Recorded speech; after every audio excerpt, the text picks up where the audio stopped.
आयुर्वेदिक पद्धतीने आपण हे ऑइल बनवतो.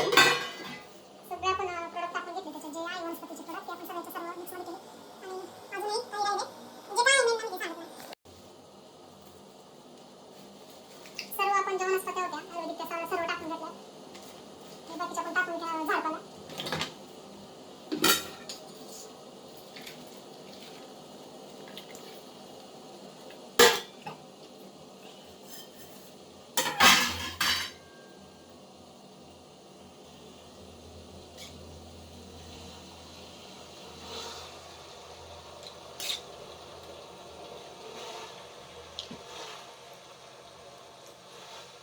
मस्तपैकी आपण टोटल जे आपल्या केसांच्या समस्या आहेत त्या पूर्ण ह्या ऑइलने पूर्ण दूर होतात. आणि खूप रिझल्ट आहे.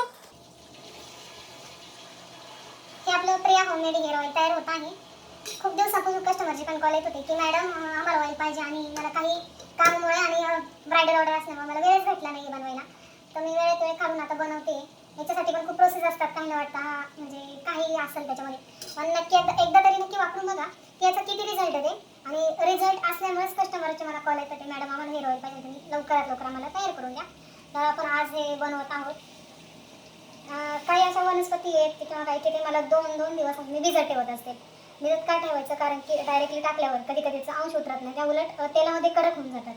त्यामुळे मग आपण काय करतो, भिजत घालतो आणि मिक्सरमध्ये त्याला दळून घेतो आणि मगच आपण हेअर ऑइलमध्ये टाकतो ते. खूप छान पद्धतीने हेअर ऑइल चालू आहे आपलं. आणि आज अख्ख्या रात्रभर, उद्या दिवसभर आणि उद्या संध्याकाळी आपण बॉटल पॅकिंग करणार आहोत.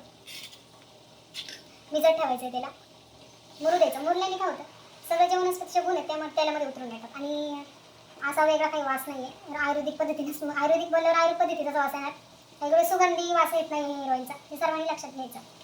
आपल्या केसांचा कोणताही प्रॉब्लेम असो, कोंडा असो, हेअरफॉल असो, दुतोंडी केस वगैरे कमी होतात आणि बेबी हेअर्स होतात. माझे स्वतःचे पण आले, मी स्वतः पण तेच यूज करते.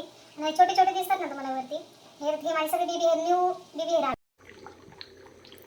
मस्त एकदम असं छान उकळी फुटलेली आणि एकदम खळखळ उकळत आहे.